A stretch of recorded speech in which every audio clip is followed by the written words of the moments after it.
Blog Talk Radio.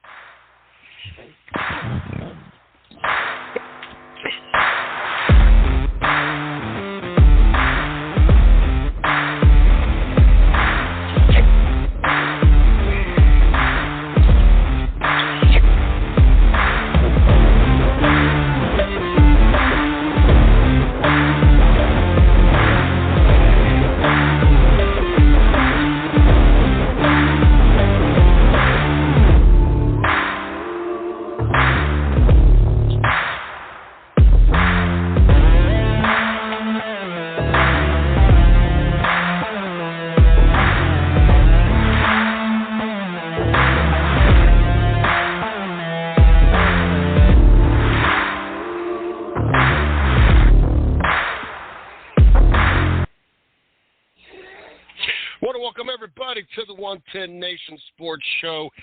I am your host, Mr. CJ Sports.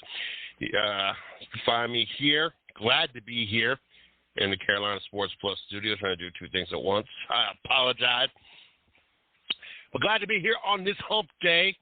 Glad to be here in the Carolina Sports Plus studio. Glad to be in the 110 Nation Sports building. It's a good day. Good day. I said good day. Oh, Lord. Browns undefeated. Buckeyes undefeated. Got to go to a Dayton Dragons game since the last time I've been on here. Friday Night Lights. Watched our high school team beat who has become one of the conference's favorite. Once in a point of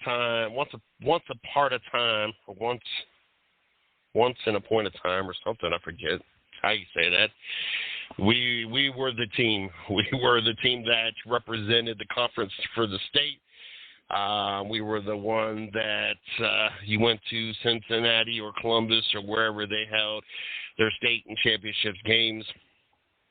Unfortunately, we had some issues with what the coach was doing before. Brought in a new coaching staff, lack of football knowledge, no discipline. It looks like he might have been reading Coaching for Dummies. Took him 4 or 5 years. Matter of fact, I've been back 4 years. This is so far the best season. We're 2-1. Friday night game came down to us returning a kick with 14 seconds left. After we gave up a score, all we had to do was we had a first down and 2 minutes left. Actually, all we had to do was just kneel it the rest of the way, and the other team, Springfield, had no timeouts. And yet we managed to screw that up and give them the ball. I don't know how. I was already headed down the bleachers to beat the traffic because I didn't want to deal with the hoodlum trash out of Springfield because that's just nothing but trouble. And part of me is glad that I just got to see the kickoff return from the actual end zone into the field as I was headed to the parking lot because Springfield held up to their reputations and was the hoodlum trash that they are. And we had to have police departments from all surrounding areas come to break up all the hoodlum activity, I guess is the word we're going to go with still.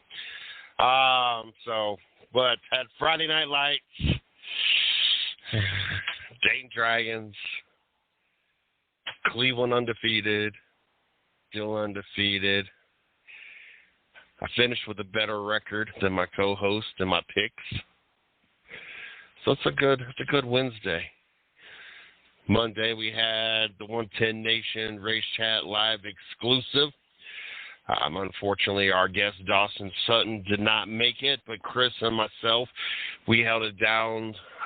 We hit a few topics in the racing world, had a great time. If you guys missed Monday's show 1, you can catch the 110 Nation Race Chat Live exclusive Monday nights, 8 o'clock, right here on the 110 Nation Sports Radio Network.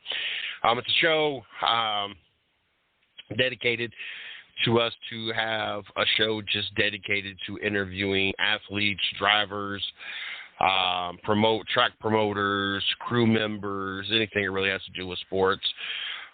Something we used to do on a very regular basis. As a matter of fact, once upon a time, I can remember 2-3 days a week, we would be doing the 110 Nation Sports Show, 2-3 hours of show, and we would end up with anywhere from 2 to 4 guests per show.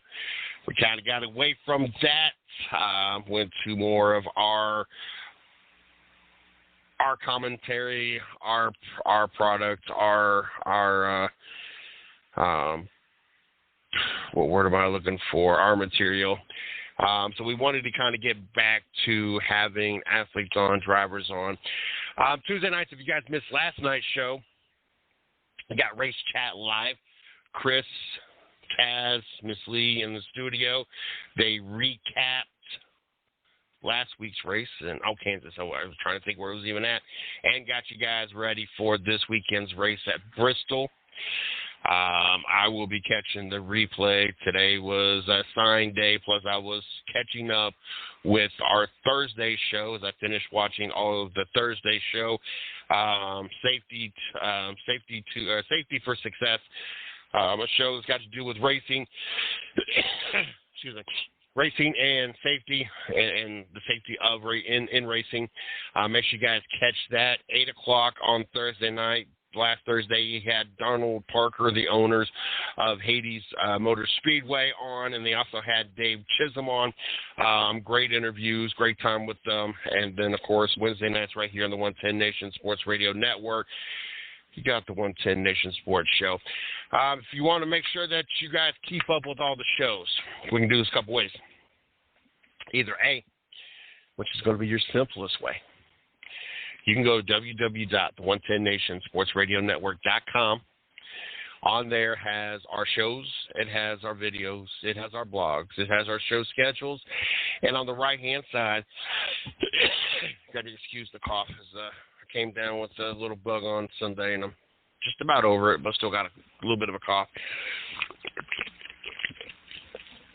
But on the right hand of the site, www.the110nationsportsradionetwork.com, there is tabs that will take you to different platforms to be able to see, catch our podcast on different platforms, to take you different platforms to catch our podcast on those platforms.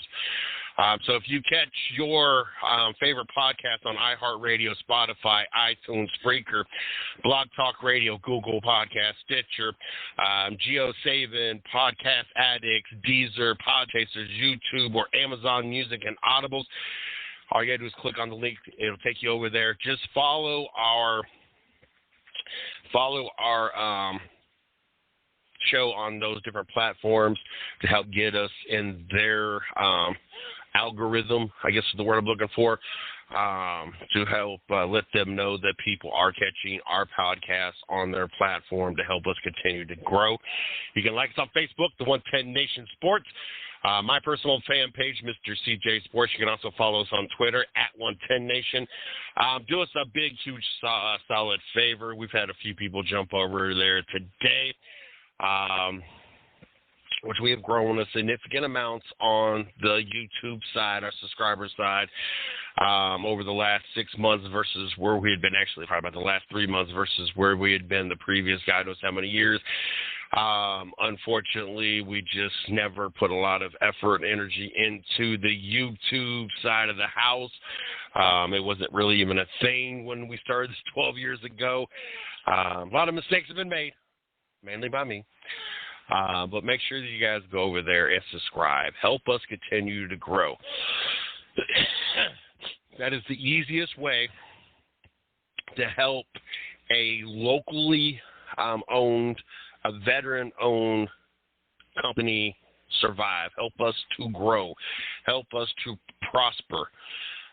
So the more followers, the more subscribers, the more people that listen to the shows, especially on the subscribers, helps us eventually monetize things. Once we can monetize things, that means we can do better upgrades. We can do more upgrades. We can hopefully afford to add to the staff so we can have even more shows, more contact, more content, more bloggers, more everything. Right now, this is out of everything out of my pocket. Operation has been for 12 years. Not that I'm complaining. We have any intentions of stopping. It would just be nice to be able to have advertisers, marketing partners help step in and be able to help us continue to grow, upgrade, bring more talent in, and make it financially an easier burden for all of us here at the 110 Nation. So make sure that you guys go over there, subscribe, follow, like, click, whatever it is. But more specifically, make sure you subscribe to our 110 Nation, the 110 Nation Sports Radio Network YouTube channel. Not sure where my co-host is tonight, so we might be rolling solo.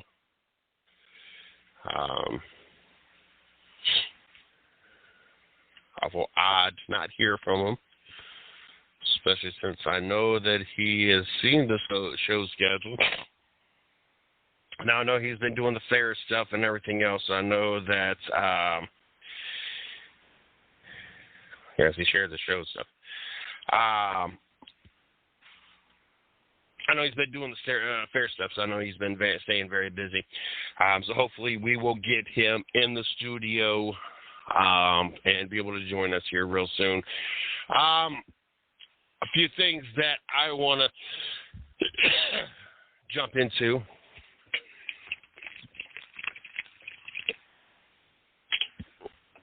One will cover some big games that came out of college football. Of course, my Ohio State Buckeyes ended up taking out Youngstown Penguins 35-7. Did cost them a couple spots in the ranking, moving down to the 6th spot. Not necessarily a big fan of. We all know I'm not a big fan of a couple things. One, I'm not a big fan of these fancy fight schedules. There's no reason that we have so many top teams playing so many nobodies all year round, and even more specifically to kick off this season. Like, there's just no calling it. I've been one of those, and I know it never happened, because no college out there, not the big bad Alabama Crimson Tide, not the big bad Ohio State Buckeyes, not the team up north, not the Longhorns. None of these teams have, I guess there's really no nicer way of putting this, don't have the balls to actually make a legitimate schedule. I'm a firm believer that out of our 12 games, 75%, 8 of your games should be against, let's go with top 50. I mean, I'd be even willing to bend top 100, but I'm not a big fan of that either. So, I mean, it's just like almost half the colleges, top 50 teams. Ohio State, if you want a shot to be in a national play for a national title, when we make this schedule, 8 of your teams have to be against top 20 or top 50 teams. We'll give you four give-me's. Matter of fact, we're going to give you 2 conference give-me's, and we're going to give you 2 out-of-conference give-me's. So your Youngstown was a give-me. You can have Toledo later on in the year. That can be a give-me. And then you're going to have 2 give-me games in the Big Ten. Now, I understand this is where things get a little more complicated, because conference games and give-me games are not necessarily black and white. That's where things get a little interesting. Because I'm assuming your Indiana, who's not ranked and God knows what rank, is probably going to be considered a give-me game. That Toledo game I was talking about, they ended up on 71-3 this weekend. Another Big Ten give-me game, probably, if I was to guess, another Big Ten give-me.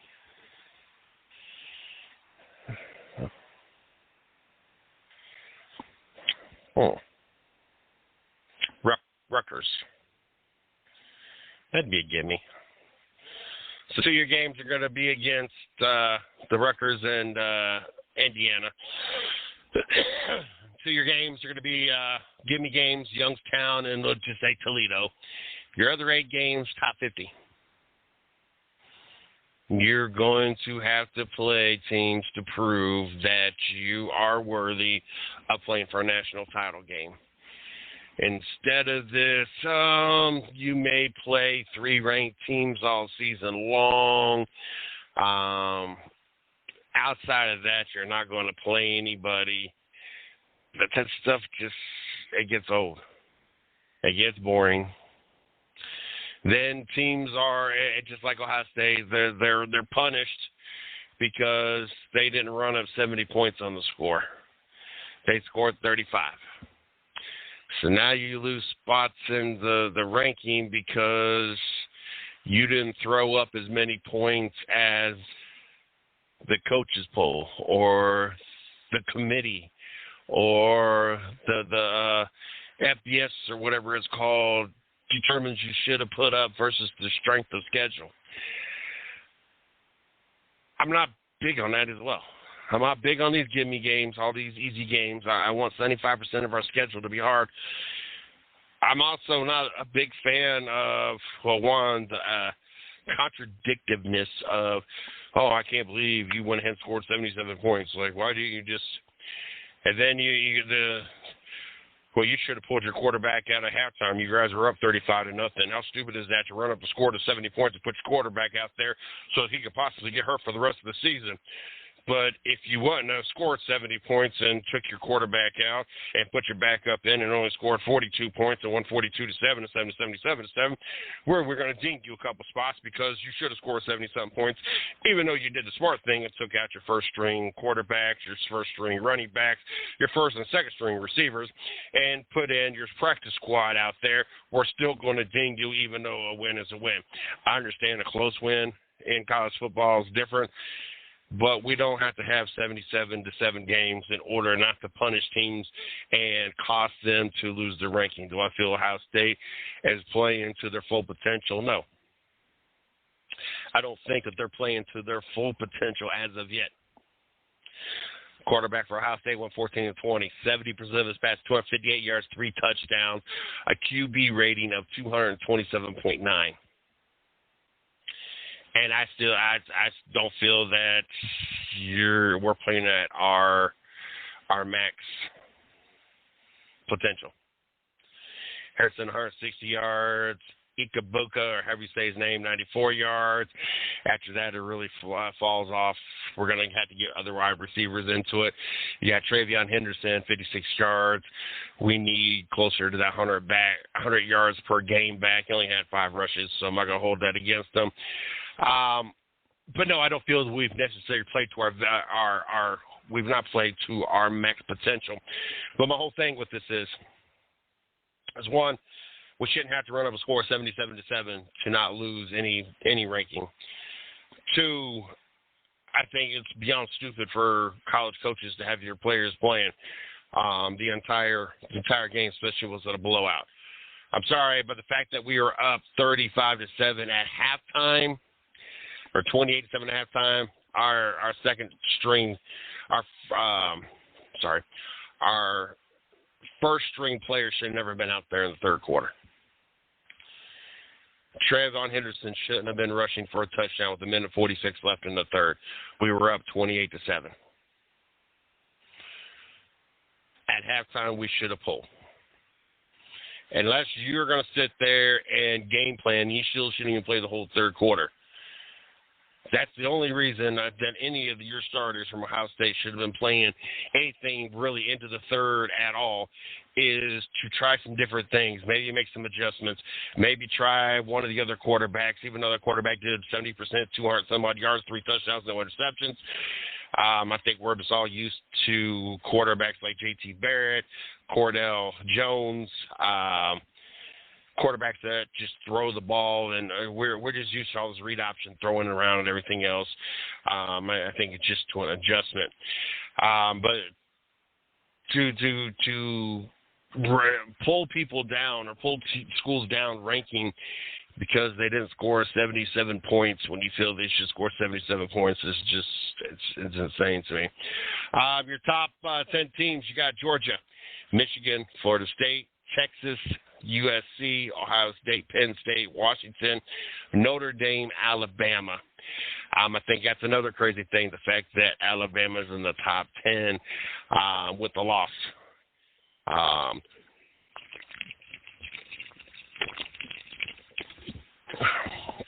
What's crazy to me, the only two teams in the top 25 with a loss is LSU and Alabama. I think you're asking awful high, top 15 teams, all these undefeated teams that right now look just as good as teams that have lost. So, I understand that LSU's loss was against Florida State, who's ranked third. I understand Alabama's loss is against Texas. Both of them were ranked worse than them. So it's not like, they lost to better teams. They were just outplayed. 11 through 25, you got Tennessee, Utah, Oregon, LSU, Kansas State, Oregon State, Ole Miss, Colorado, Oklahoma, North Carolina, Duke, Miami, Florida, Washington State, UCLA, and Iowa. This is the point where I really wish we had Mario in the studio. Talk about the fact that there's 3 ACC teams in the top 25 is not something that the ACC gets to talk about all the time. As a matter of fact, 4, with Florida State number 3, Duke 20, North Carolina 20th, Duke 21st, Miami 22nd. So 4 ACC teams out there. His Tar Heels still hanging tough. With the 20th spot, you got Michigan, Ohio State, Penn State. Looks like we're rolling deep with just 3 teams out of the Big Ten. So not as impressive. But the Big Ten also able to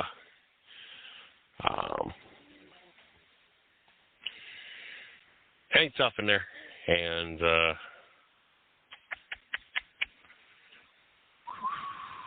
wow.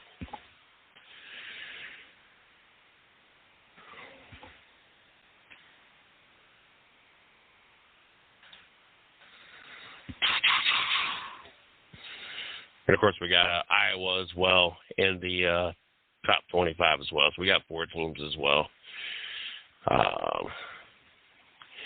Part of me is kind of glad that Ohio State got to play them this year. This seemed like could be a pretty tough team. That's one of those teams you kind of got to watch out for.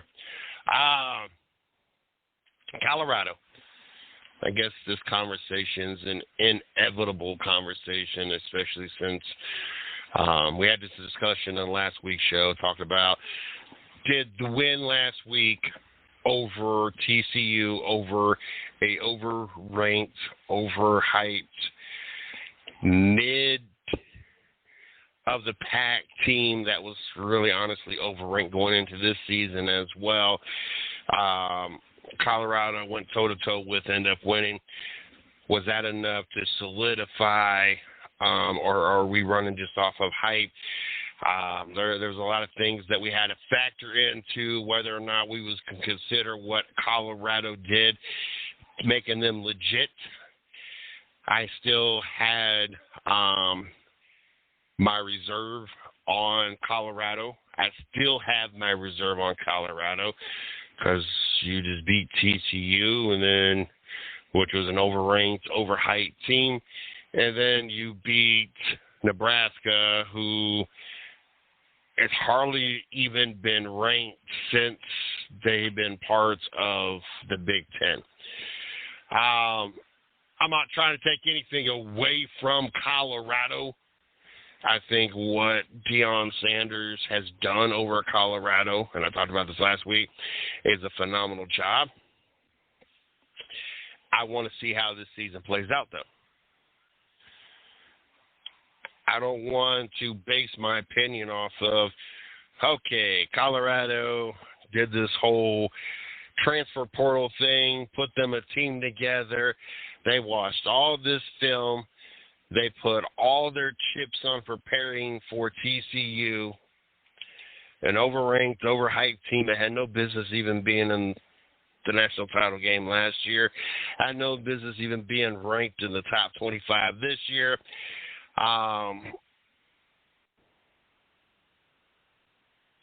Still had to go toe-to-toe, 45-42. Wasn't like it was this lopsided win. Wasn't like Colorado came out and put a traditional Alabama beating on somebody. No, they struggled. They went toe-to-toe with a team that shouldn't even been in the top 25. Week 2 rolls in, a little bit better. I give you that.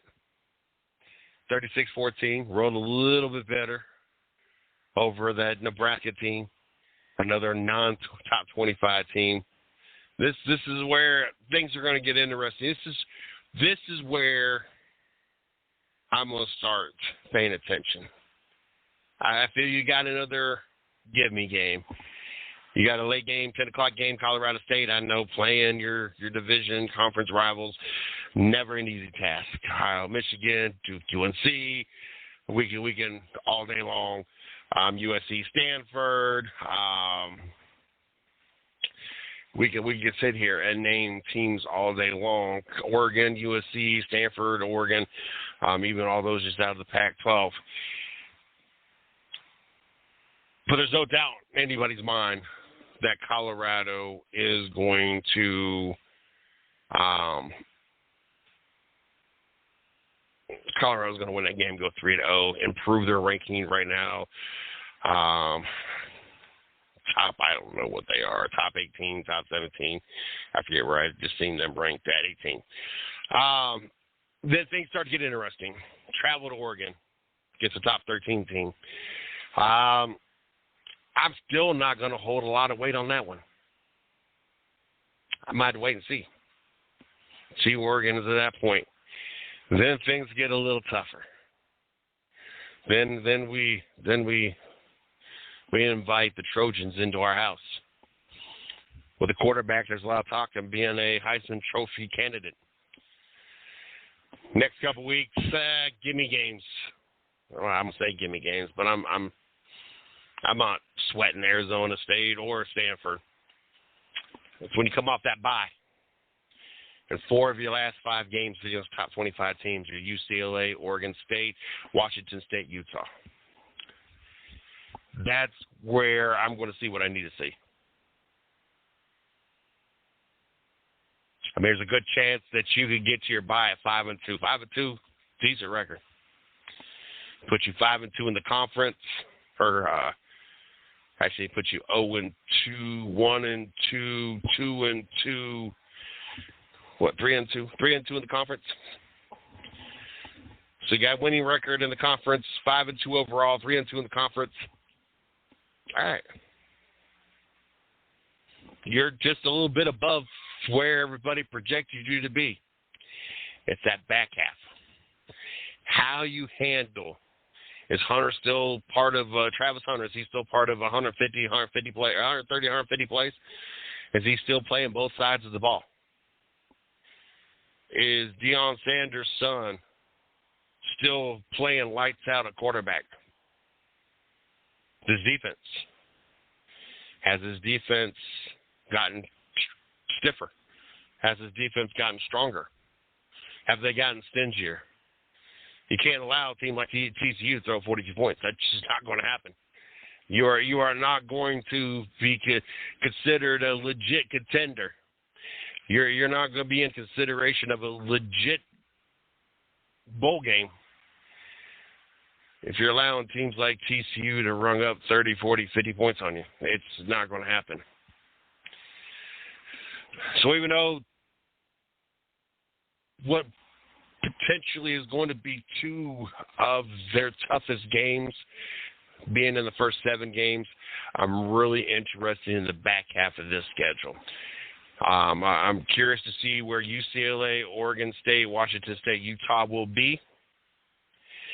If they continue the path that they're on now, I'm wanting to see how Colorado will handle 3 games on the road, UCLA, Washington State, Utah, how they handle playing 4 out of 5 top 25 teams, and how they do with the traveling on the back half of this schedule.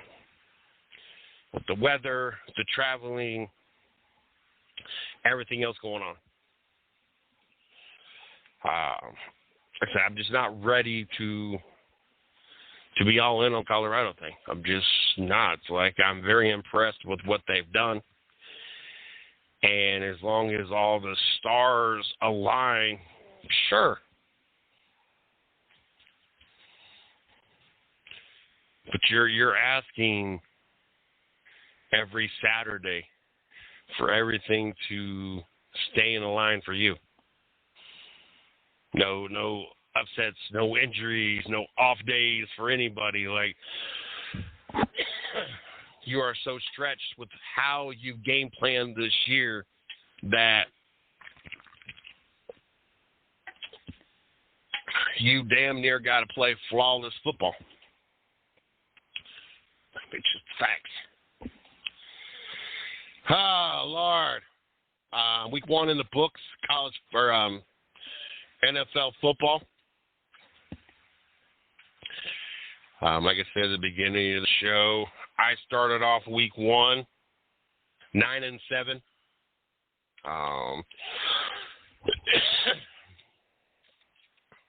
Mr. Mario, he ended up going 8-8. So I will have him send me his picks later on. I will have that published on our website, www.the110nationsportsradionetwork.com. Excuse me, before Sunday with all our picks on it, so you guys know who he picked. Excuse me, he picked as well. But let's go into talking about some of the games this weekend, and let's at least get my picks out the way. First of all, I want to thank my Cleveland Browns. Tell you what, have beaten the Bengals 9 out of the last 11 times, and it's 5-1 against Joe freaking Burrow. I wonder how Cincinnati is feeling today, making him the highest paid NFL player, $275 million.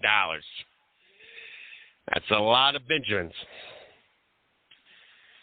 to only throw for 82 yards and is the 5th worst quarterback in the NFL right now.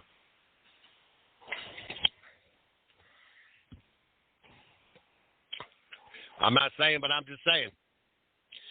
Remember, I picked the Cleveland Browns come out that AFC North. I gave Bengals that wild card opportunity, but remember, I had the Browns coming out that AFC North. Was very impressed with what I've seen out of the Browns as a team. Watson still obviously got some things to work out, some balls that just didn't make it. Running game, I don't know what the game plan is since they didn't bring Kareem Hunt back. I don't think anybody was pleased watching the whole Ford thing. Felton, part of the practice squad. I don't know if you look for something else. If the game plan is just to run Chubb, my concern is having him for longevity. Do you hope that Ford gets better, Felton gets promoted? So you cave in and see about bringing Hunt back? So you got that quarterback or that running back tandem? I don't know. There are just a lot of uncertainties when it comes to the Cleveland Browns when it comes to that part. But was impressed. Defense looked good. Our defensive line actually showed us they could stop a run game. There was a little bit there for a moment. It looks like Cincinnati was picking up some kind of momentum in the run game, but then thought about it, and they got Mixon on the team. Ain't nothing really to worry about. Surprised he actually didn't fumble the football. That was short-lived. Other games out there, we both got the Jets right. We both picked the Jets, even though Aaron Rodgers only made 4 plays. We have both got that pick right. We both had the Jets at home. That's a whole interesting situation. Obviously, all eyes are on the Jets, who end up winning in walk-off fashion with a punt return in overtime over the Buffalo Bills, who I had the Jets as one of the wild cards. I had Buffalo taking the division, which that's going to throw that out of whack because I don't see the Jets win the division with Zach Wilson. I still think Buffalo is going to win the division. I said that and picked the Jets. It's not like it was a surprise to me. Miami looked good. Start off their season 1-0. As long as Tua stays healthy, that's my biggest concern. Is Tua not staying healthy? New England lost, not a surprise. Baltimore won. I don't think that was a surprise as well. No, we both picked Baltimore. Pittsburgh losing, not a surprise there as well. Jacksonville won. Tennessee, Houston, Indianapolis all losing. Really not a surprise there. Vegas winning, that was a surprise. I don't think anybody saw Vegas. Of course, we talked about Kansas City. No, we did not talk about Kansas City, as that happened last Thursday. That just threw my whole sheet out the window right out the gate with the Kansas City loss. So that kind of caught me and a lot of people off guard. Saw some interesting football. See some interesting things. It's going to make life a little interesting this week. It's crazy how, even though so many things change, so many things still stay the same. I'm going to give my week 2 NFL picks. Start off with the Minnesota and the the Minnesota Vikings and Philadelphia Eagles. I think I might have picked Minnesota last weekend. No, I did not. So, was not surprised at all, son. I did pick Philadelphia to win as well. I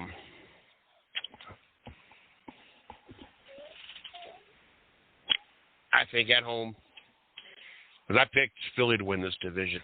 As impressive as the Dallas Cowboys outside of Dak Prescott looked, I still think this is Philadelphia's division. Ultimately, at the end of the day, I think Dak Prescott is going to be the Dallas Cowboys' downfall.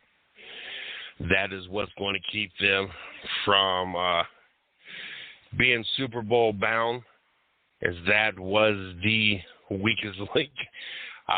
Is Dak Prescott is like 140-something yards and no touchdowns. Like, it was strictly run game, defense, special teams. That was it. I got the Philadelphia Eagles going into week 2, going ahead and beating the Minnesota Vikings. And I'm just not impressed with, first of all, the Minnesota Vikings.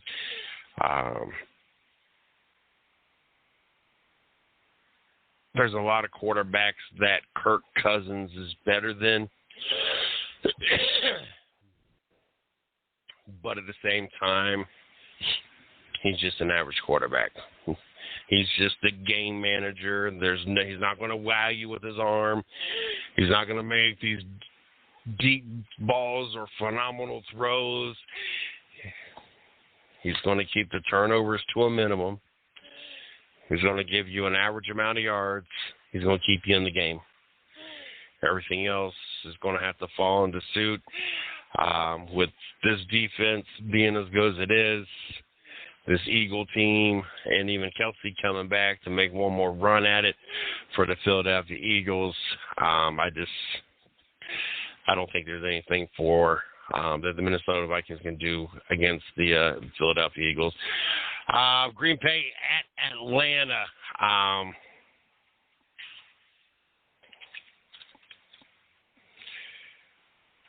I didn't expect, with young quarterbacks and the young team, for Atlanta to actually be able to pull off the win last week. So I was kind of on the surprise side.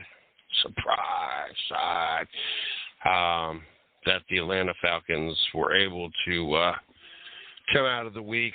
Then again, I was surprised with Jordan Love. I'm still not sold on the whole Jordan Love thing.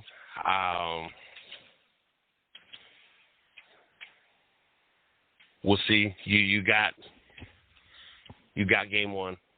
I give you that. Atlanta, Carolina. You're talking about two young quarterbacks.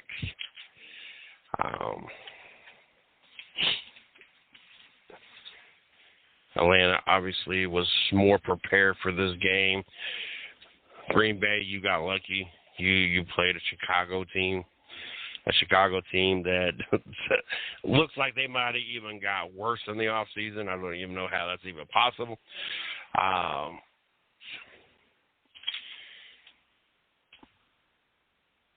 Something I don't understand about the NFL.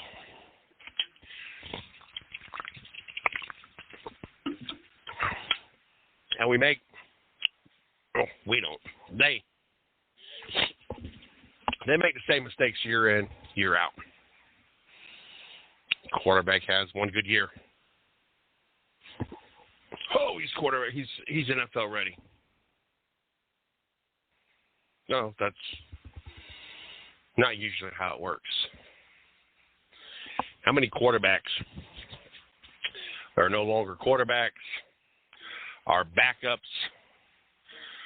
or mediocre at best, pissing away an opportunity for someone else to have a legitimate quarterback spot in the NFL are there?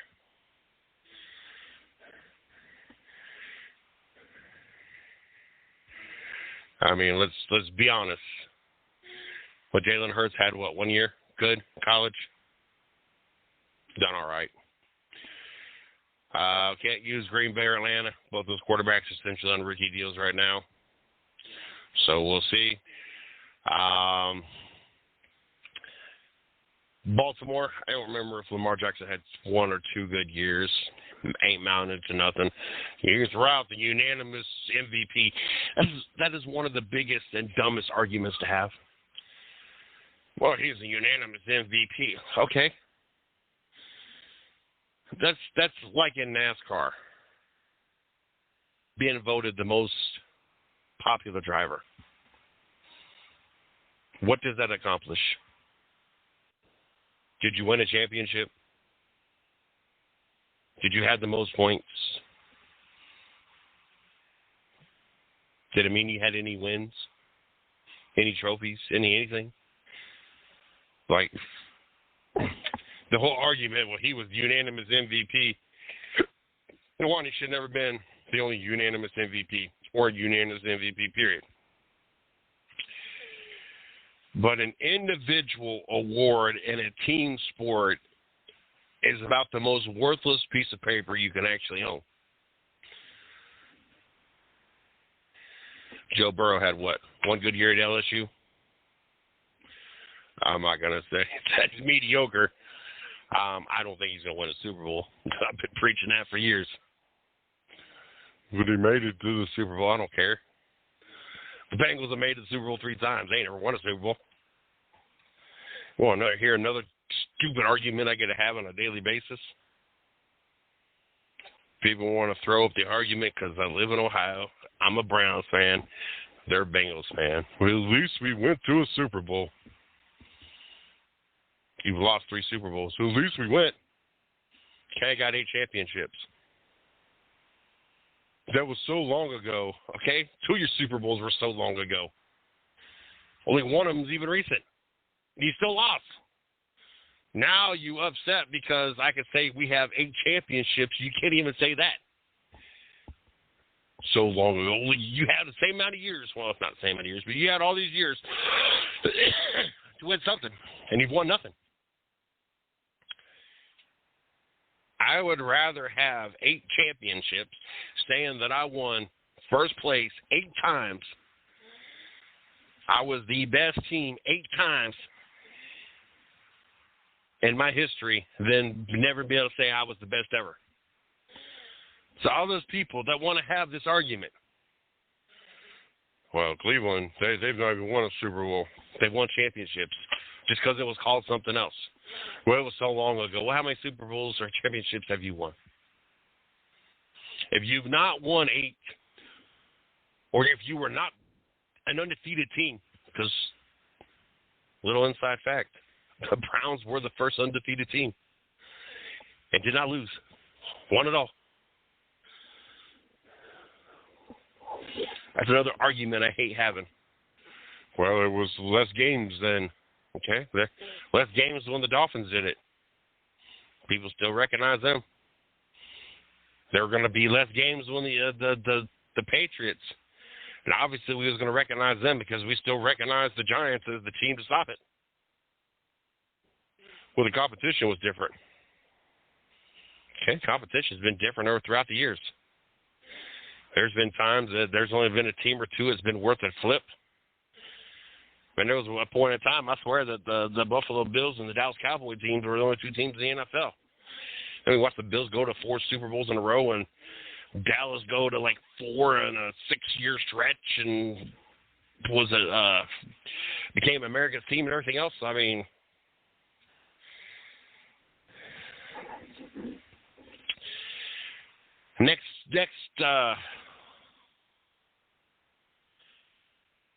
next game on my docket here is Las Vegas traveling to Buffalo. I don't see Buffalo. 2 things. I don't see Buffalo starting off the season 0-2, nor do I see Buffalo losing at home to Las Vegas. Like I said, I have Buffalo winning this division. The only thing that's not going to happen that I thought was going to happen was Cincinnati taking the wild card out of there. I have Las Vegas actually, I think, being the worst team out the West. I still feel that they are the worst team. I don't know. Denver looked pretty rough too. We'll see how long Jimmy stays healthy. Either way, I still got Buffalo at home against the Las Vegas Raiders. That doesn't change nothing.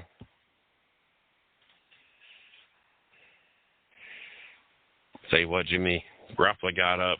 One of the times he got hit. It was looking kind of rough. I was like, oh, Lord, same old Jimmy. He toughed it out and played, though. I was kind of surprised.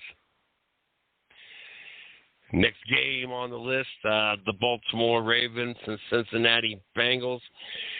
I have Cincinnati finishing second in this division, taking the wild card spot. I have Baltimore finishing third. I'm still not sold on the Baltimore Ravens. You have a quarterback that doesn't have an arm.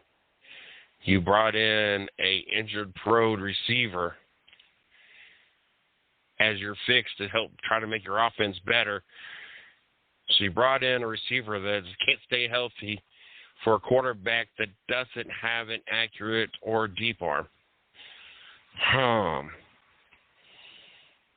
Then your best chance was you had the combination of Lamar Jackson and J.K. Dobbins, and that probably would have helped carry you through most of the season, even though that's not the type of football you was hoping to play. But then, unfortunately, J.K. Dobbins gets hurt for the season. It doesn't matter. He gets hurt for the season. My opinion doesn't change about the Baltimore Ravens. Doesn't change about Lamar Jackson. Doesn't change about Odell Beckham. Doesn't change how I feel that the Bengals are going to finish second and was going to win at home against the Baltimore Ravens. None of that changes. Those are just things I'm throwing out there. I don't know. It's what happens when you give me the show all by myself for a night. All right. right, Seattle at Detroit.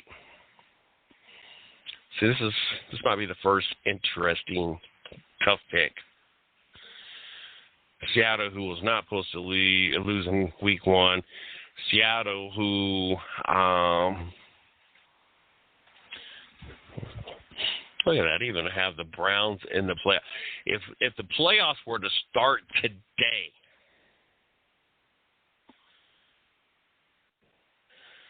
the Browns would be number 1. Ain't that some shizzle? The Kansas City Chiefs would still find themselves inside the playoffs. The first 0-1 team to make the cutoff. But anyway, Seattle was supposed to win this game. They didn't win their game. Detroit was not supposed to win their game. Detroit wins their game. Not how the weekend was supposed to play out. So now, are we going to see the same Geno Smith as we saw last week, or the same Geno Smith we saw last year?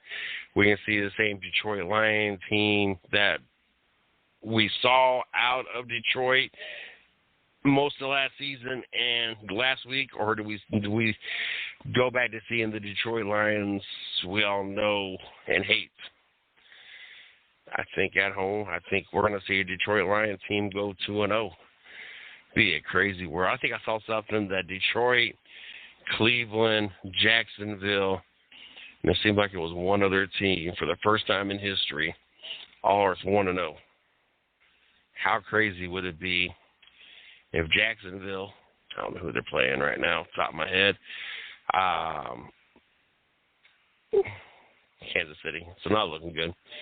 But how crazy would it have been if Jacksonville, Detroit, Cleveland, and whoever the other team was would have started off, I think might have been the Raiders. Or it might have been the Jets, I don't know. I can't remember now. But that'd be some crazy stuff. But Detroit, at home against Seattle. Next on the list, Los Angeles Chargers, Tennessee Titans. Honestly, I was kind of surprised that Tennessee did not win. I picked the Chargers last week, but I'm not going to say I'm necessarily surprised that the Chargers lost.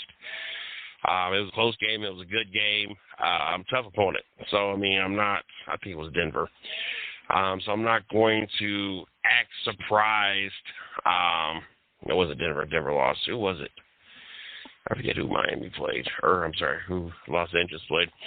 But I'm not surprised. It was a back-and-forth game. It was a good game. It was a tough opponent. But I am going to take Tennessee at home. I do have Tennessee winning the division.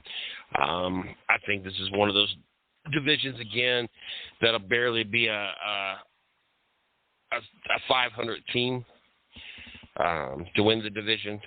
So I'm not expecting a lot of wins really out of anybody out here. But Tennessee, I want to make sure that's who I do have.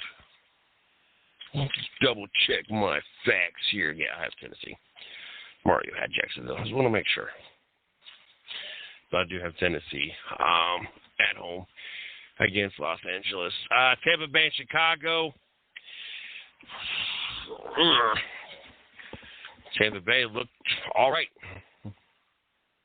Chicago did not.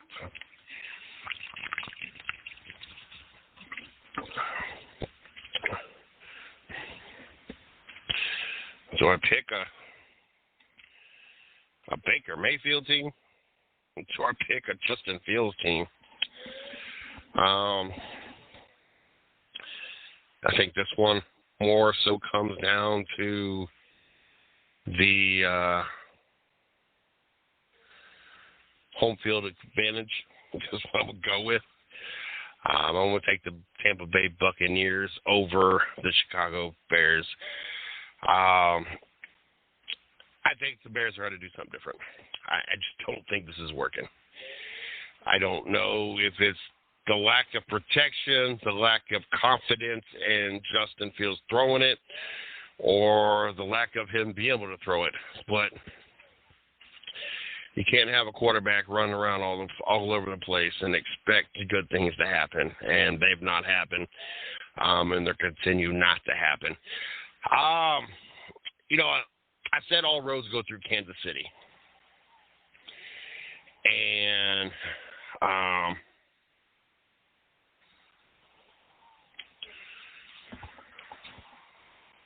looky. I have somebody in the studio.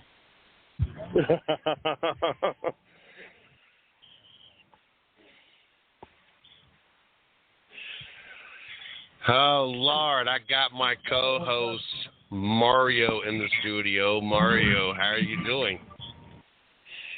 I'm doing pretty good, boss. I'm doing pretty good. You do know the show's still on Eastern time, right? Yes, sir. I do apologize to everybody out there today. I'm sorry. We're currently out here in Lee County at the fair. It's busy. Lost track of time. And then when I looked up, I said, "Oh man, like I said, I do want to apologize because I know I have a job to do, and I know I'm supposed to be here at 8:00. But I'm here now." Where's the Lee County Fair at? It's in Sanford, North Carolina. Be a little more specific. You remember, I lived there for 20-something years. I know Sanford is in Lee County. Yeah. Where's the actual fair at itself?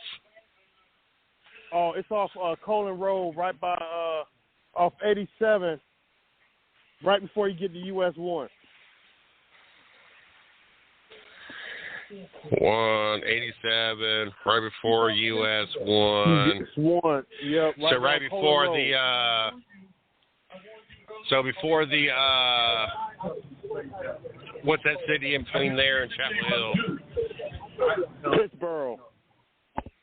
Yeah, so right before that exit? Yeah, right before that exit. Yep, right there. Gotcha. All right. I know people answer vaguely like I've never been there before. If you would have said Sanford or anybody else in the world, I'd have understood that one. But we're going to backtrack a minute. We got 30 minutes. We definitely need to. So I want to change some things. We're going to get through. We're going to get through these picks first. If we got time for anything else, we will. We only got 30 minutes. Okay. And I'm going to get you caught up to where I am. I'm going to give you all my picks and let you pick, and then that means 1, 2, 3, 4, 5, 6, 7. I got one more game, which would be the Kansas City game. Then all the rest of the games, you'll actually go first because I'm going to go first because I've already gave my picks. If we got any time left, we'll hit any other topics. But first game out the gates, I have we got Minnesota versus Philadelphia for the Thursday night game. I picked Philadelphia. Who you pick and why? All right. I would definitely have to go with Philadelphia also. You know, even though they kind of lost control of the game against New England. But I think, you know, one thing about not playing your starters in preseason, it really does have an effect on you, you know, especially that first two games. So, but I'm gonna go ahead and stick with Philadelphia. Hopefully, they can get their offensive rolling. You know what I mean? Second game on the list is Green Bay at Atlanta. I picked Atlanta. Who you got? I'm going Green Bay. You know, even though Atlanta beat the Panthers last week, I'm gonna go ahead and say Love is a little bit better, and I'm gonna go with Green Bay. Next one on the list is Buffalo home against Las Vegas. I picked Buffalo. I can't see them going 0-2. Yeah, I'm on the same route as you. I'll say Buffalo as well. I don't see them losing 2 in a row, but I also think there's some concern in Buffalo about how Josh Allen is playing. Oh yeah. You know, during the game. You know, so hopefully he can calm it down. There has to be concerns if you lose to a Jet team without Aaron Rodgers, with Garrett Wilson. Yeah. We both managed to get that game right, even though Aaron Rodgers only played in 4 plays. But there's got to be concern in Buffalo. If Garrett Wilson, really nothing's changed. You lost Elijah Moore. I think you lost another piece or two. You added Dalvin Cook, who is not all the way up to speed. And yet Buffalo lost to New York, who really didn't make that many changes. You got Lazard, and I think there was one other. I think there was might have been one other piece that he brought in. There was not a lot of. To me, that wasn't like Tampa Bay. It was an overhaul or thing. I agree. I totally agree. Next one on the list is Baltimore, Cincinnati. I'm not impressed still with Baltimore. I don't think I picked Cincinnati to finish second. I think Ohio takes this division. I was not surprised last week with the Cleveland win. We beat them 9 out of the last 11 times. Joe Burrow is only 1-5 against us, so I'm not surprised with the win. But I don't think they lose at home against Baltimore. When I don't feel Baltimore is that good of a team. Who do you got, Cincinnati or Baltimore? I'm gonna go ahead and change it up. I'm gonna go ahead and go with Baltimore. The reason why is Cincinnati, is their time, did we already see the best of Cincinnati? You understand what I'm saying? Is their team, does their team still got that mojo? You know what I mean? So I'm gonna go ahead and go I'm gonna go Baltimore just to change it up. I'm gonna go Baltimore. Now, Mario. Uh-huh. Could you imagine having a star employee? Yeah. And you pay him like nobody has ever been paid before. Yeah. Yeah. You give him a $275 million contract. Highest employee to ever walk the face of this earth. Uh-huh. Then to watch him go out and be the 5th worst employee ever. I know. It's kind of, did he rush to come back? Is he really healthy? Did he want to play week 1 just to get paid? Not I wouldn't say just to get paid, but just to show the organization that, you know what I mean, that I'm healthy and I'm here and I want to get paid. So he really did look off. That's the same thing applies to no training camp, no reps, no time on the field. Practice is practice, but it would be something. Even though I did pick Baltimore, it would be something to holler about if they lose. One, it brought tears of joy to my face. Yeah. But more specifically to your points, I think Kevin Stefanski has Joe Burrow, and I can't think of their coach's name off the top of my head right now, their number. I don't think he was rushing back. I think maybe he thought he was going to play better than he thought. That money was guaranteed. That contract was a done deal, so I don't think it was so much that.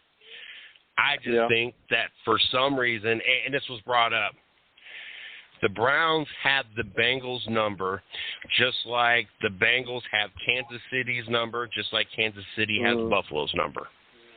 And just like Aaron Rodgers had Chicago's number. It just seems like no matter what, we beat the Bengals at least 9 out of the last 11 times. It doesn't help that you've held on to Mixon, which I don't know why you held on to Mixon, because he don't do a good job of holding on the ball or staying out of the headlines. You got rid of Piron, who was a good third down back. Now you're lacking that. And then now you're about to have a contract issue because T. Higgins wants to be paid like a number 1, who you had Jamar Chase as your number 1.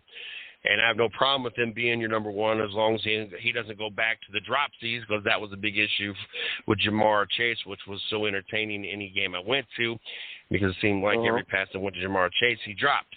He's gotten better with that. But T. Higgins and your contract situation, and now that you paid Joe Burrow all this money, it's going to be interesting who Cincinnati is actually able to hold on to. So then we might have seen the best of what we're going to see. And this is, for me, Cleveland's small window of opportunity because of what we paid Deshaun Watson. The fact that I think we're in the last year of Amari Cooper. Peoples-Jones, I think, still a rookie contract. We just did Njoku. I think Chubb is fine for a little bit. I know we're going to be in a small window of opportunity that we're going to have to do what we're going to do if we're going to do something before we got to start shelling out more money and that being an issue. Next game on the list is Seattle and Detroit. Like I said, Seattle didn't play as good as we thought. Geno Smith didn't look like the Geno Smith from last year. It looked like the Geno Smith we're used to. Detroit played, I think, a little bit better than I thought. I think it was kind of on par with what you thought. I went ahead and picked Detroit at home, I think. I think Detroit's got a better situation at home going on than Seattle. I think we're going to see Seattle crumble this year. Yeah, I'm riding with you on this one. I'm also going that way. I don't think Seattle is the Seattle of last year, so I'm going with the Lions. This one's a tough one. I think I picked both these teams to win and both of them lost, and that was Los Angeles, which I can't remember off the top of my head. I don't know who they played, but I know it was a tough matchup and a good team that they went back and forth with. And then Tennessee also in a tough matchup lost. Both teams 0-1.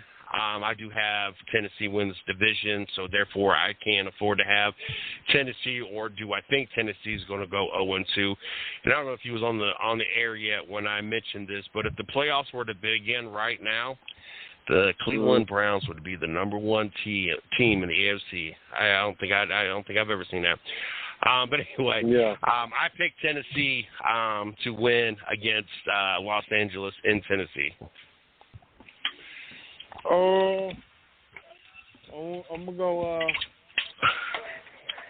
gonna go Tennessee too. I'm gonna ride with you. I don't see him losing 2 games, but Tannehill did not look impressive with them 3 interceptions. You know, I'm gonna go Tennessee also. This game I felt was a tough one. I felt that you were taking me. It came down to the home team, but the lesser of these 2 quarterbacks, and that's Justin Fields and Baker Mayfield. We got Chicago and Tampa Bay. I took Tampa Bay so because they're the home team. You don't know what Mayfield you're going to get, and I think the Bears are going to have to do something different. I don't know. Like I said, I don't know if it's got to do with lack of protection, lack of confidence in Justin Fields, or he just doesn't have it. But he's not throwing the ball like it needs to be thrown, and it's not working. I definitely agree. You know what I mean? I agree with you saying. I really do. But I'm gonna go ahead with this 1 week, and I want to see if Justin Fields can redeem himself. You know, they bring in the wide receiver. He got plenty of weapons. You know what I mean? He got options to do some things. I just want to see him do them. You know, but I'm gonna go the Bears. I'm gonna go the Bears. See what the Bears gonna do. I got the Bears. All right, before I continue on, I don't know if you know how the record played out last week for us, but our picks last week, I finished 9-7, and you finished 8-8. So that's where we're at right now, neck to neck. Okay. Next game on the list, I pick first, and then the rest of the games you will pick first. Okay. At first, I felt this was going to be a no-brainer. I felt, okay, this is who I said the path's going to go through. This is who's going to win it. This is who's going to win this week. But the more and more I think about last week, and the more and more I thought about the fact that, okay, what happens if Travis Kelce is not 100%? That offense did not look good without Travis Kelce out there. Okay, Chris Jones Chris Jones has held out for a while, so he's not done a lot. This one-year contract puts him back on the field, but at what shape? And is he happy with this one-year contract? Because it just kind of seems like you just kind of caved in so you got credit for your year because all you got was 1 year. You could have been franchised, got the same amount of money, and nothing's different. So what made you cave in and get back on the field? Yeah. Jacksonville's been running on all cylinders since like the second half of last season. And so this, which at one point in time I thought was going to be a no-brainer, the more and more I've gone through my picks, the more and more I've thought about this. And even though Vegas got the odds of Kansas City by 3, this is going to be my upset alert right here. I think Jacksonville can take Kansas City at home, especially if Kansas City plays anything like they did last week. Mm-hmm. Yeah, you definitely got that right to feel that way. It's kind of shocking to sit there and say Jacksonville over Kansas City, But I'm gonna sit here and say I'm gonna go ahead and go Kansas City one time. Even though they did look terrible, their offense didn't look good, and their running game without Jones was exposed on the defensive end because Jones and who they got on that defensive line doesn't work. But I'm gonna go Kansas City. I'm going to Kansas City just out of good faith. All right, the next one on the list is Indianapolis at Houston. Oh man. Since I'm choosing first on this pick, Richardson, he did some good things. Stroud did some good things. I'm gonna go ahead and go. I'm gonna go ahead and say this is that first win for Houston right here against Indy. I'm going Houston. I'm going to go Houston as well. I was not impressed with either one of these teams. This is another one of those situations that a home field out. I just feel kind of bad for Indianapolis. It's just been kind of a whole crap show over there in lighter terms. And just so I don't forget, I don't want to get off topic, but this is going to be kind of off topic. Do you watch the Monday Night Football? Yeah, I did. Do you watch the Peyton and Eli version of it? No, I sure don't. I watched it this time. It was rather entertaining. It was the first time I've ever caught their version of it. Yeah, I never listened. watched it. There was a couple times like Peyton Manning didn't realize that Zach Wilson was still the Jets' backup quarterback, and he was like, "Who's their quarterback? So and so or Ken O'Brien?" Which Ken O'Brien was their quarterback back in my day growing up. And he just kind of laughed. He's like, "Zach Wilson's still on their roster?" And Eli was like, "Yeah, that was the number one or first round pick last year." And just some of the stuff. And then when they watched him get on the golf cart, they're like, "No, I thought it was just an ankle injury. I thought they were gonna tape him up, bring him back out." Like some of the stuff that they say is just so entertaining. I will try this next Monday night game. That's the Cleveland-Pittsburgh game. I'm going to try to see if I can watch it and see if it don't ruin the experience for me since it's my team. But I was curious if you ever watched it. I watched that version. Next one on the list.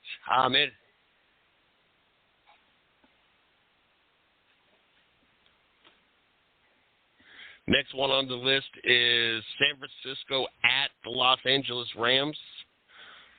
What you think? So I can't take nothing from them 49ers. You know what I mean? I'm going with the 49ers. I'm going to rock the 49ers as well. I think Purdy kind of answered some questions for some people. And so I think a lot of people are going to rock and ride with Purdy and see how this continues to go and if he can continue doing what he's doing out there for the 49ers. I don't know. I picked the 49ers to win it, so I don't know. I just don't. The Rams to me became the Miami Heat, where you threw this team together with some young players, and then you had to add all these aging veterans at veteran minimum so you can fit everybody and have some kind of veteran experience and respect.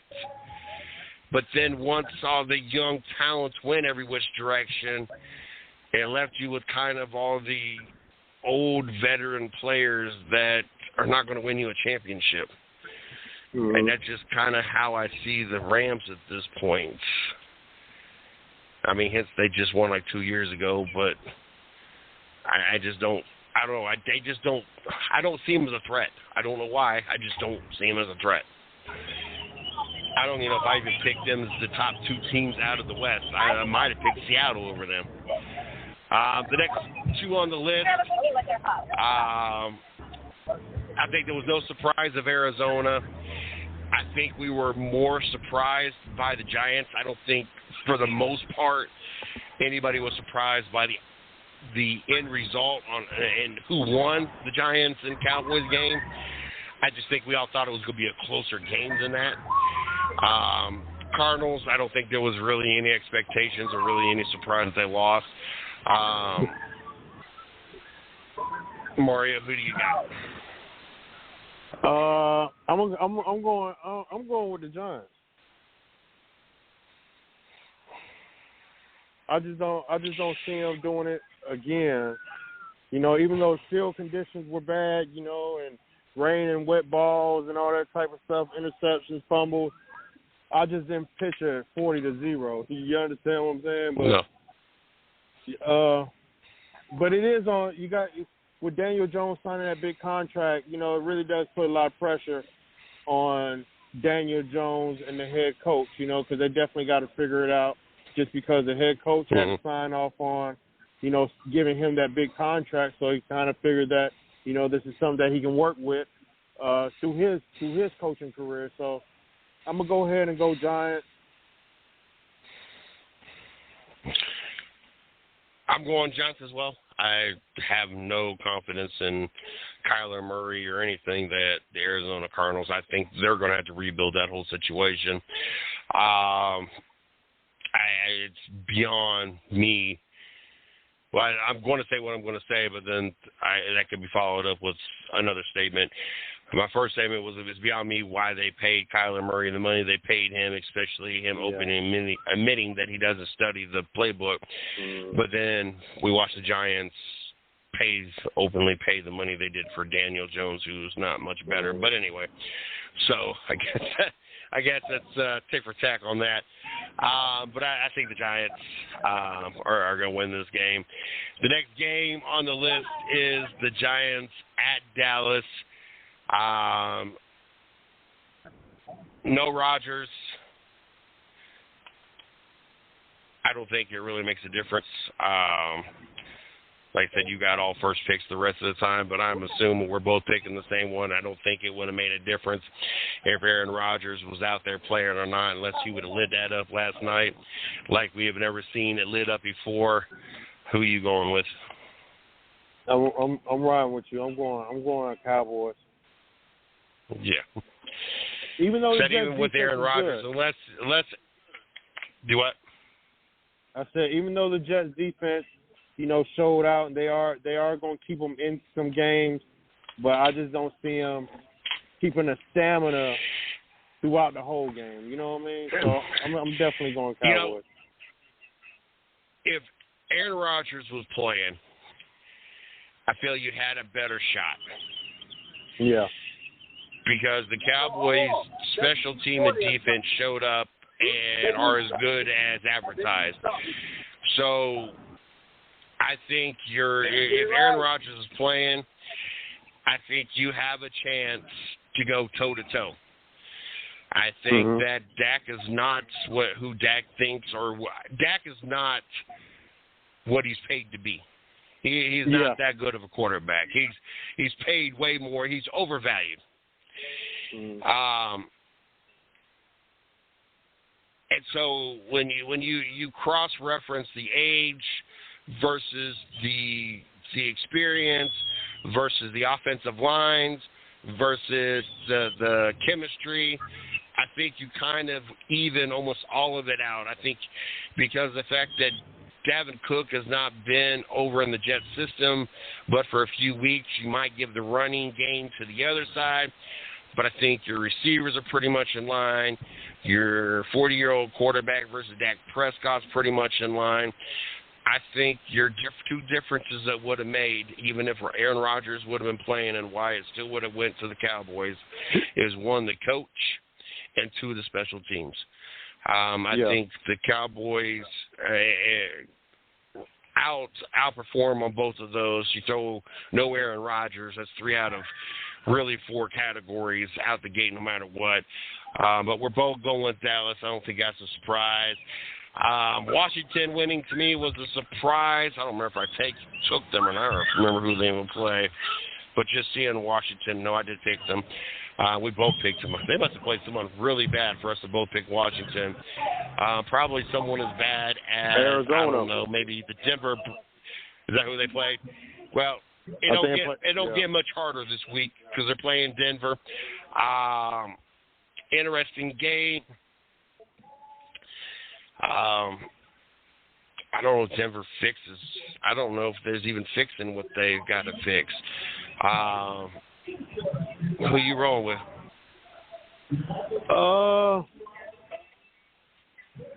Do I see Wilson losing 2 games with a new head coach? It's possible. Do I see the Commanders going 2-0? Possible, but I'm gonna go ahead and go Washington. Denver gonna go 0-2. I thought we was going to go separate directions here, but we didn't. I went with Washington as well. Didn't think I would assume Washington would be 2-0 and tied for the head spot out in the East, but here we are. I don't know. I think there's a lot bigger issues in Denver than they realized. The next 2 on the list is Miami and New England. Of course, New England fell short this week. Miami, very impressive. I think we both agree as long as Tua stayed healthy, Miami would be a good team. It really all came down to that. I tell you what, Tyreek Hill was on a whole different level. And yes, I got to watch the Cleveland-Cincinnati game. I believe I did have the red zone pull it up on my phone. I had to pull it up. I just had it turned down, and then once the game was ended, then I switched over to the red zone on the big screen TV since we had this conversation about the red zone. But Tyreek was on a whole different level. We got Miami in New England. Who you got? I'm going as long as Tua is healthy. I'm going with Miami because them boys got something going on their offensive side. Them boys fast. Them DBs and safeties, they don't know what to do. But I'm gonna go ahead and go. I'm going Dolphins. Yeah, I'm with you. I'm riding the Dolphins. I think I had New England finishing the worst out of the East. The whole Mac Jones thing, it just doesn't seem like there's anything going right for New England at any aspect of their game plan. The Saints. Can I ask you a question? Travel into yeah. If the Patriots finish last, is Bill Belichick's time is up?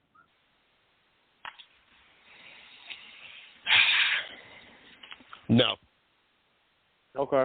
Just a question. I think it should be. I think these last few years, I think we're headed into that direction. But the reason I say that is, one, I don't see Bill Belichick finishing a season the worst in the East. But two, even as quiet and standoffish as he is, Robert Kraft has been at times, which was kind of surprising to see Tom Brady, Robert Kraft, everybody buddy this weekend. Yeah. With the retirement of his jersey and all that. I still think that there would be a big to-do on Bill Belichick's last season. There will be a kind of a farewell tour. I mean, you're talking about one of the greatest coaches of all time. I just can't say all of a sudden, well, I decided in December that, this was it. So I'm letting y'all know once the season ends in 2 weeks, I'm done. I just don't see that happening. I see him being part, because he's been there so long. I think he's part of the whole decision-making. And not so much the decision-making, but helping mentor the next coach in is more what I'm looking at. Someone that's going to help kind of take the next coach under his wing. Look, this is how things are ran. This is how we do things. Of course, the new head coach is going to be able to modify things, but to at least get him, here's the keys. This is what this key goes to. That key goes to. This is this lock-block combination, blah, blah, blah. You know what I'm saying. There's a lot of things to taking over as a head coach. I just think it would be more of a thing. Even as quiet and secluded as Bill Belichick is, I just can't see him going out quiet. Like, I just see this farewell tour, this just appreciation from everybody of what he has done for the sport. Your thoughts? I'm on the same page. I think he will have a farewell tour, which he deserves, but the more games that he loses, without Tom Brady, it just feels a little weird. Even though he did put Tom Brady in when Bledsoe got hurt, we all know that story. But and then you think about how funny he is acting with quarterbacks, because he is kind of funny acting when it comes to these quarterbacks lately, putting them on practice squad, taking them off, bringing somebody else in, threatening to get rid of Jones, so he's kind of all over the place since Tom Brady left, but it just feels a little bit weird as he loses more games without Tom Brady. But I feel you. I'm on the same page as you. Next game, the Saints at Carolina. Saints coming off the win. Carolina, not such a good weekend. Where are you sitting on this game for Sunday night? All right. Okay. It's actually, we play Monday night with y'all, actually, doubleheader. But it didn't look good.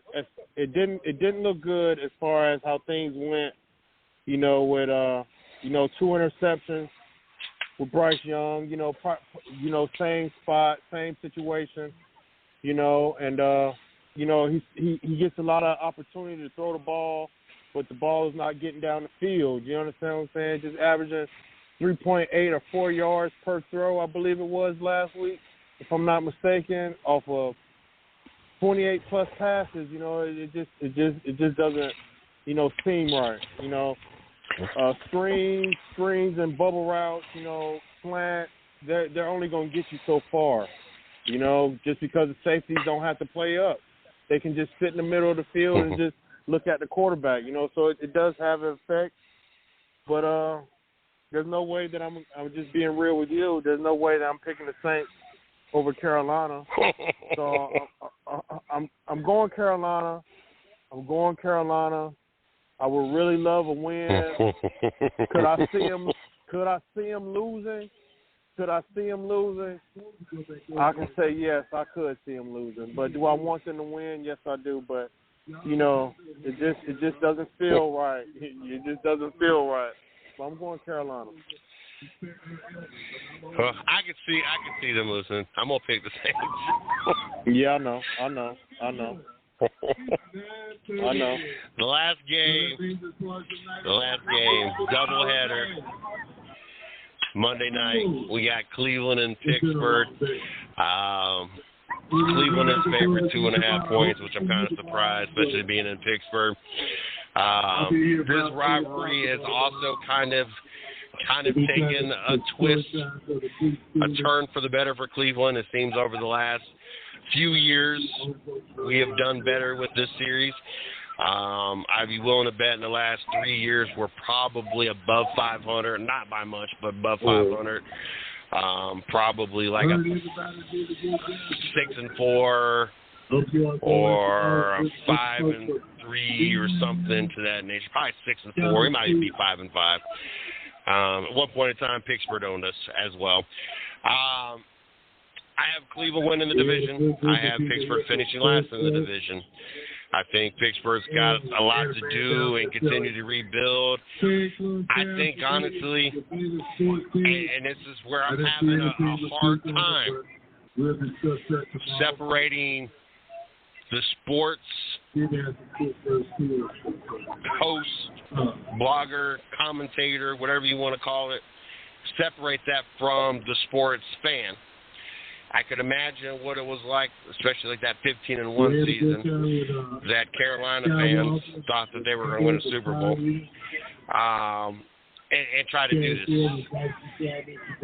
Because I see this team being better than everybody's predicted, and it's looking more and more like the team I projected when I said that they would go 13-4 or 12-5. I forget what I called. I think 13-4 is what I called. I think I'm starting to see more of what I think I saw versus what others say they saw. And so trying to keep the fan side and the host side separate, so I'm not being biased on my picks and biased on my commentary here. But I am definitely taking Cleveland. Yeah, I call 13-4. I'm definitely taking Cleveland in Pittsburgh. I don't think this game's even going to be close. I think our offense is going to look even better. I think we're going to figure out a little bit more of this run game. I think those passes that kept falling short for Deshaun Watson become less and less. And I think that defense looks even better than it looked last week, holding Cincinnati to 3 points, Joe Burrow to 82 yards, didn't let them hardly run.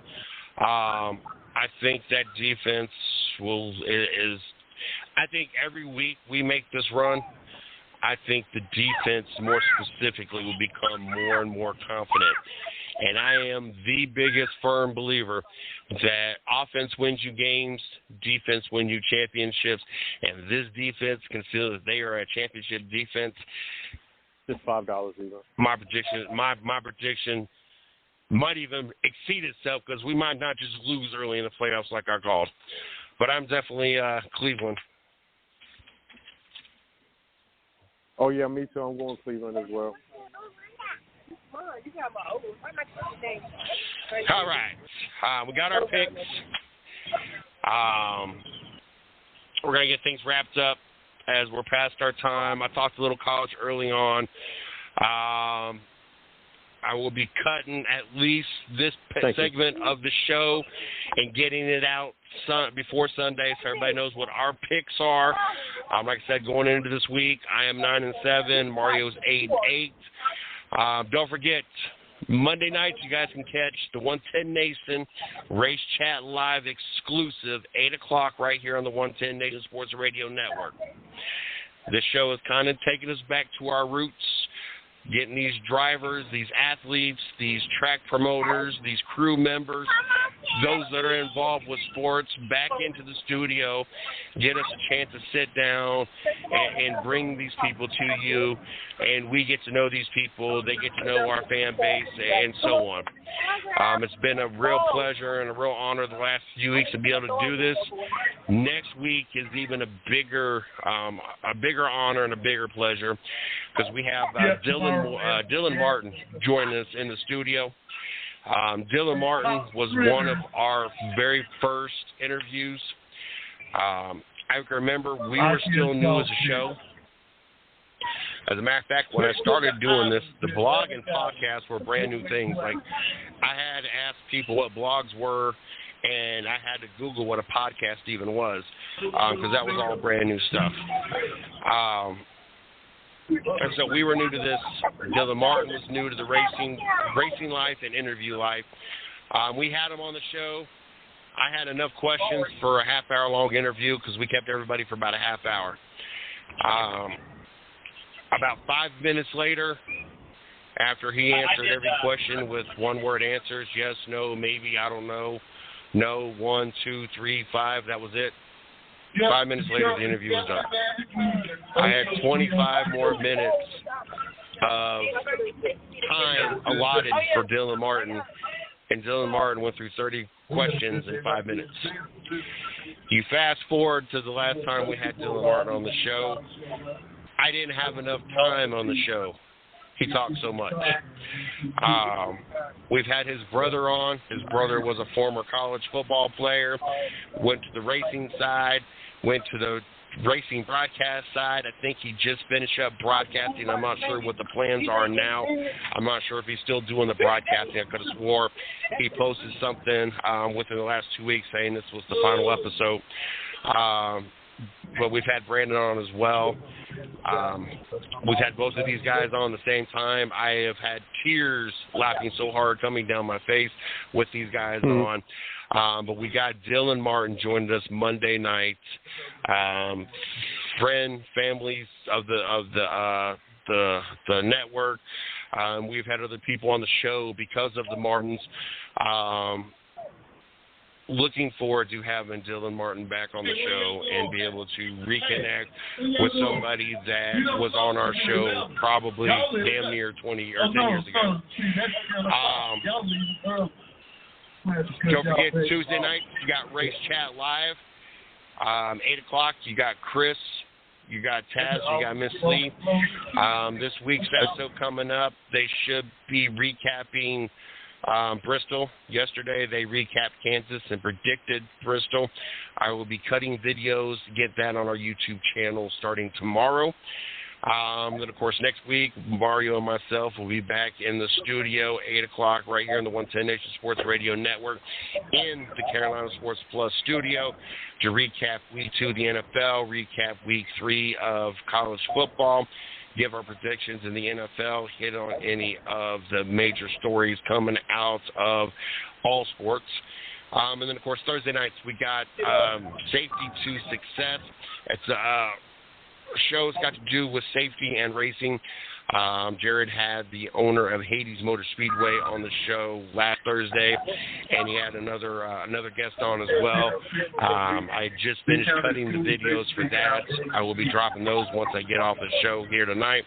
So looking forward to that. Make sure you guys like us on Facebook, 110 Nation Sports, Carolina Sports Plus.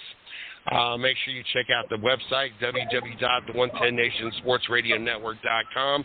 It's got all the shows, all the blogs, all the marketing partners, show schedules, and all the tabs to all the different apps or platforms that have our podcast. It would be iHeartRadio, iTunes, Spotify, Spreaker, Blog Talk Radio, Amazon Music and Audible, YouTube, Google Podcasts, Podchasers, GeoSaveon, you name it, we are there. Make sure you check that out. Mario, save the last, but best for you. Let them know where they can find you physically, website, what you got coming up, and let's get out of here. All right. You can check us out right now. We're all set up at the Lee County Fair in North Carolina. We'll be out here until Sunday, so if you're around the area, please come check us out. You can check us out online at carolinasportsplus.com. And you can like us on Facebook and Instagram and follow us on YouTube at Carolina Sports Plus. I want to thank everybody for tuning in. Look forward to being back here next Wednesday night. At what time, Mario? We'll be here at 8 o'clock. 8 o'clock Wednesday, and I can't wait to be there. All right. I'm going to mess with you a while for that. But anyway, you guys have a great night. Talk to y'all next week.